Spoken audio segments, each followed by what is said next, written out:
Hi everybody, and a warm welcome to Tree Leafers. Now we come to the second picture. The second picture is traditionally called the discovery of the footprints of the prince. I would like to call it again, to rename it Dancing with Shadows.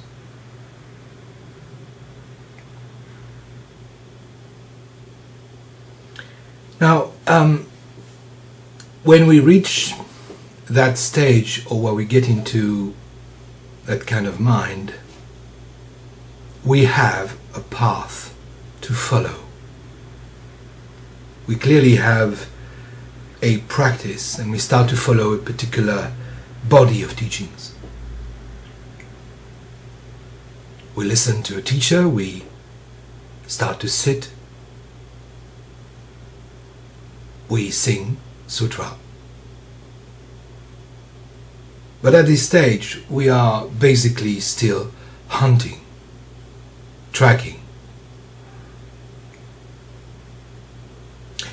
And our mind is over-focused on the prints, on the footprints. We are very attached to the traces left behind. We imagine that these traces will take us to what we are actually looking for. And as a result of this intense focus, the whole scenery vanishes.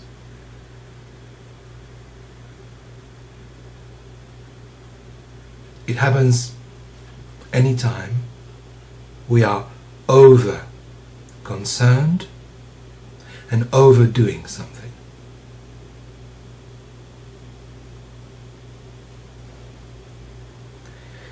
We are in fact too obsessed by details.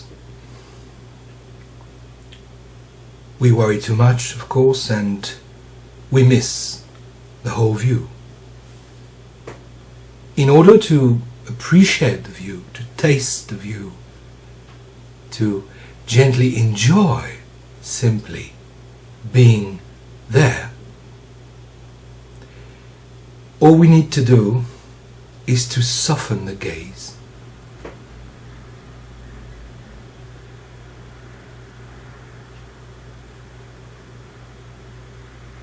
If I may say, traditionally speaking, to concentrate is to aim at one point.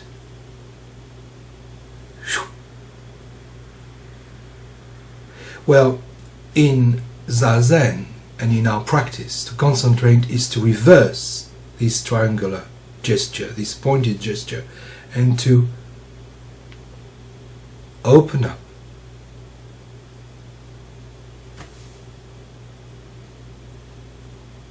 The blooming gesture is closer than the arrow to the real concentration.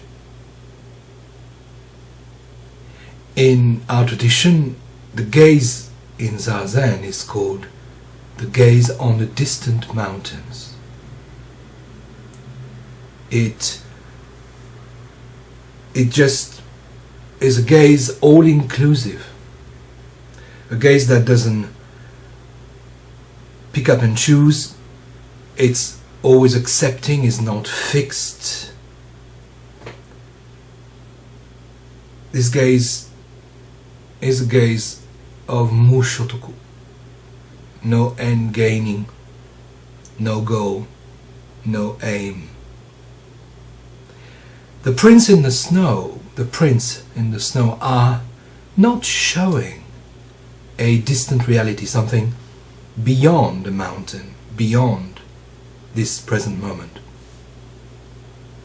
The prints in the snow and the mud are pointing at the snow, pointing at the mud. The quality of the snow, the quality of the mud, footsteps, mud steps, snow steps.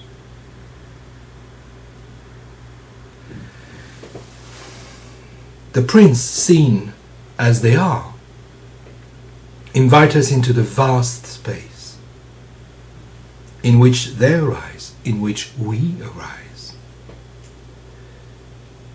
Seeing footsteps as clues to track something down is the complete opposite, and this is dancing with a shadow, chasing a ghost. Now, there is something else I'd like to say, is that prints can also be seen as words, sutra. And people study sutra in order to get it, as you know. Well, in Dogen's understanding, the shape of the mountain, the depth of the valley, the sound of the river, the wind in the trees, the tiles, rocks, herbs, muds, everything is the true sutra, is the voice of Buddha.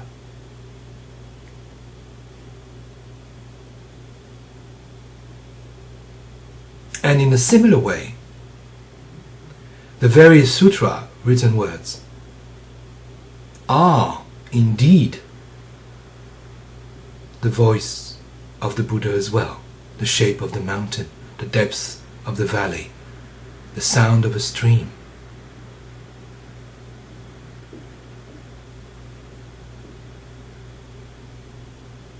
The understanding which we traditionally have, study the sutra, study the prints and the printing things, study what's written in order to reach the meaning, doesn't operate here at all. It's true to a certain extent, but this understanding is not complete. You see, what's wonderful about Dogen's teaching, and I am really amazed at it, is that you can eat a rice cake, a painted rice cake.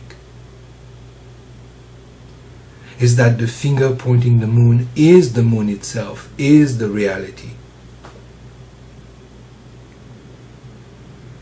So, this second picture,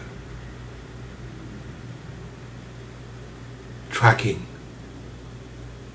trying to find out the whereabouts of the golden fish, the ox, the bull, the original face.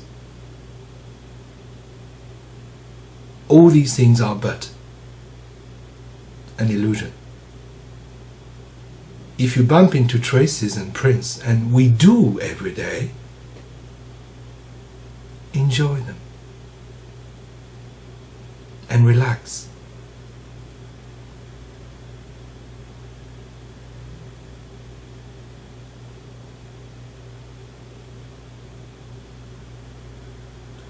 I would like to thank you for your patience. So do the same with my words. Throw them away. Come back to here and now. Come back to your reality in reality. Take great care of yourself. And see you soon for Rohatsu. Kasho.